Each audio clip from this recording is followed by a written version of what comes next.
Well, I decided to read one of Masami Kurumada's older works, his second most famous one, and one that kinda made him the legend he is, RingNiKakero, or Put It All in the Ring. Sadly, not a lot of it is in English, so this is more of a first impressions than a full-on review.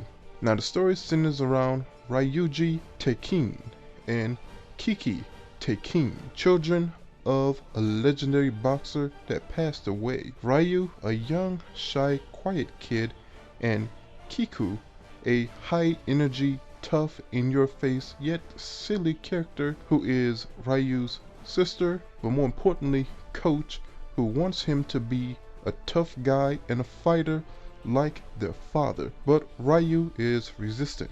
A lot of the early portion of this manga is honestly his sister trying to get his little brother to not be such a pussy, which luckily does eventually happen, though you really wish it happened sooner rather than later because the story is old school and a bit darker, with it starting out with an abusive stepfather and their mother. They eventually run away and go to the big city, Tokyo, where there's a scary moment where they are separated from each other, but they eventually reunite and go into the care of one of their father's friends, leading to the core of the story, a boxing team with a number of colorful characters, the most important being his rival Jun Kinzaki. It is in this dynamic, a dynamic of super-powered characters punching themselves out of the ring, where Ryu learns to be more confident, strong, and shows his heart. You feel very satisfied when Ryu finally becomes the badass he was meant to be.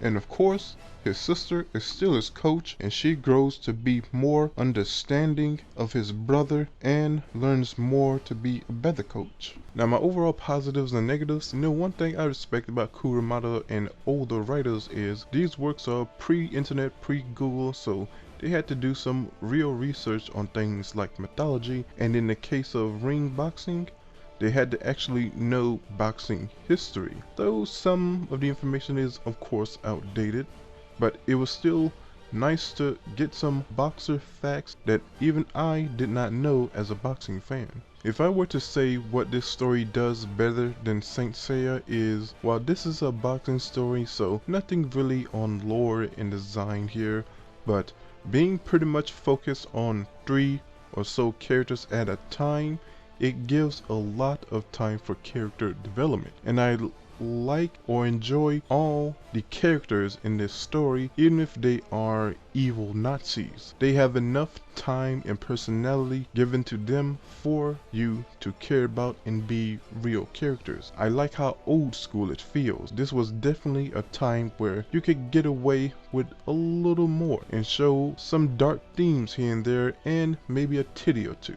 This is one of the most inspirational mangas of all time, but if I were to make a direct comparison, it would be G Gundam, taking story or media traditionally very serious and grounded and making it very dramatic and exaggerated, and at the same time still having a story and characters that make it feel somewhat similar to the rest. Negatives, it's an old story, so some ideas will feel dated and very tropey.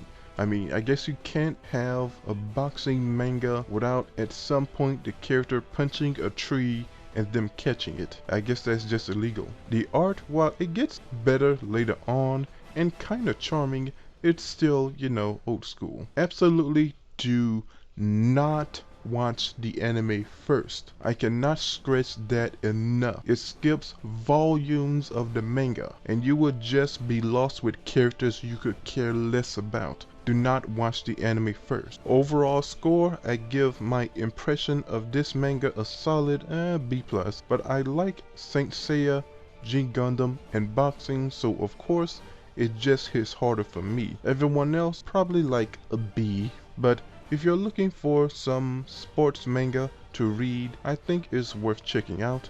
Now please remember to like, subscribe, and hit the bell. Later.